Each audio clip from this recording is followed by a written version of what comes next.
For years, compact flash cards were everywhere in professional photography.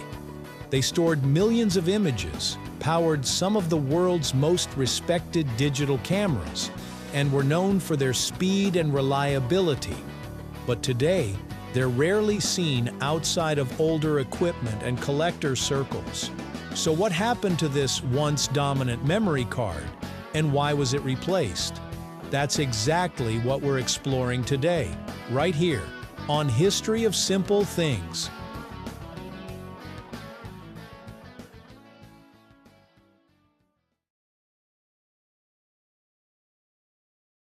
CompactFlash, often shortened to CF, was introduced in 1994 by the company SanDisk.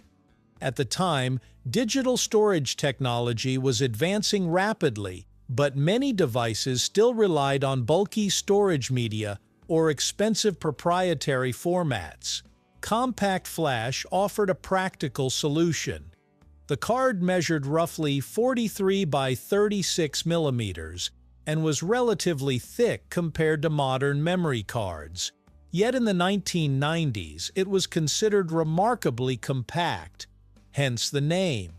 More importantly, it offered impressive storage capacities for the time and used flash memory, meaning it could retain data without requiring power. CompactFlash also benefited from a simple but powerful design. Internally, it used an interface similar to the one found in computer hard drives. This made it easier for manufacturers to integrate into various devices and contributed to its reputation for reliability.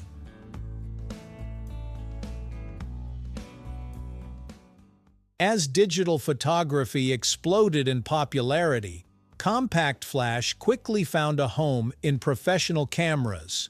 Companies such as Canon and Nikon adopted the format in many of their higher-end models.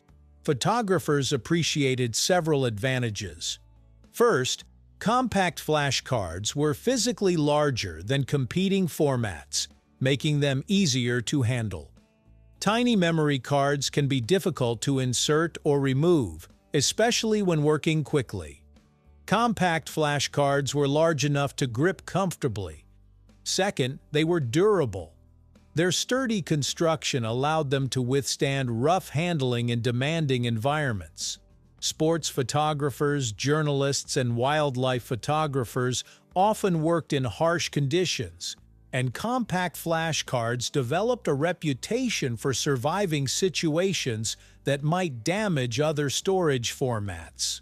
Third, they offered excellent performance.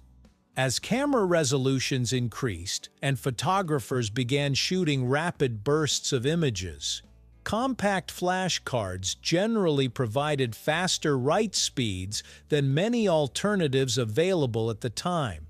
For years, if you bought a professional digital camera, there was a strong chance it used compact flash.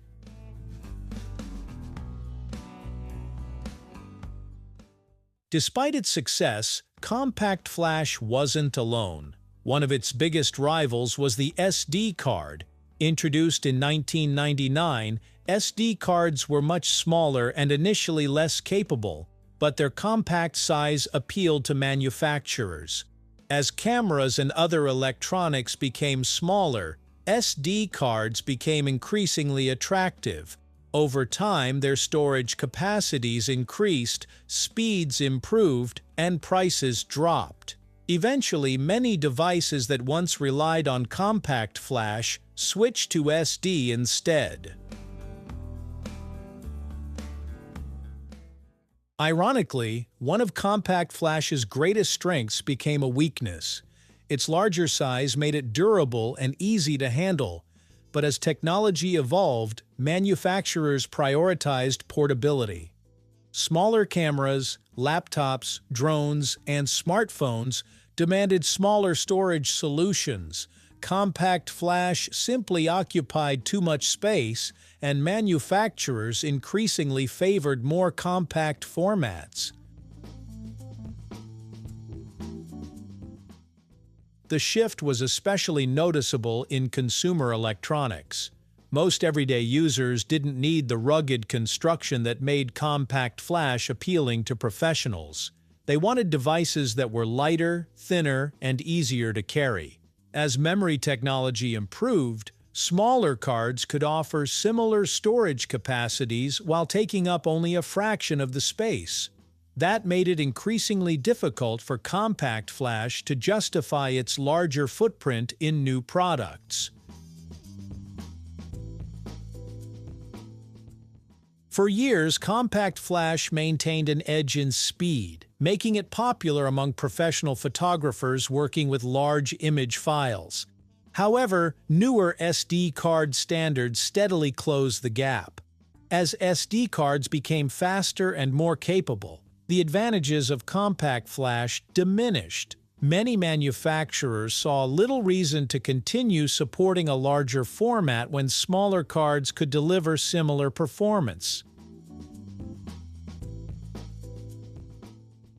The rise of high-resolution video created new demands. Recording 4K, 6K, and 8K footage required storage systems capable of handling enormous amounts of data.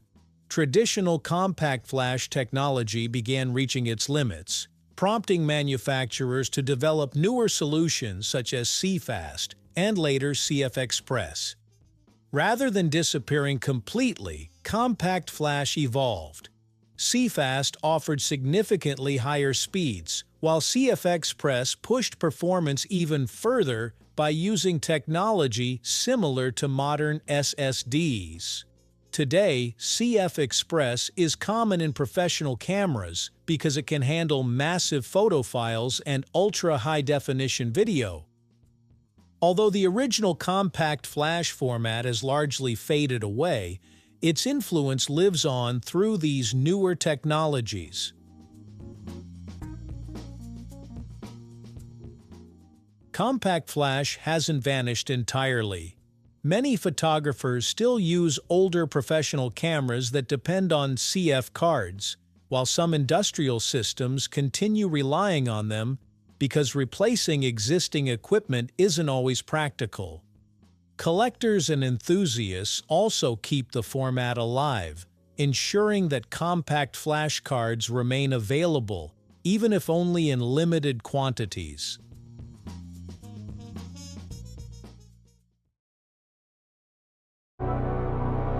Thank you for joining us on this journey through the history of simple things. Don't forget to like, subscribe, and stay tuned for more stories woven through the smallest details.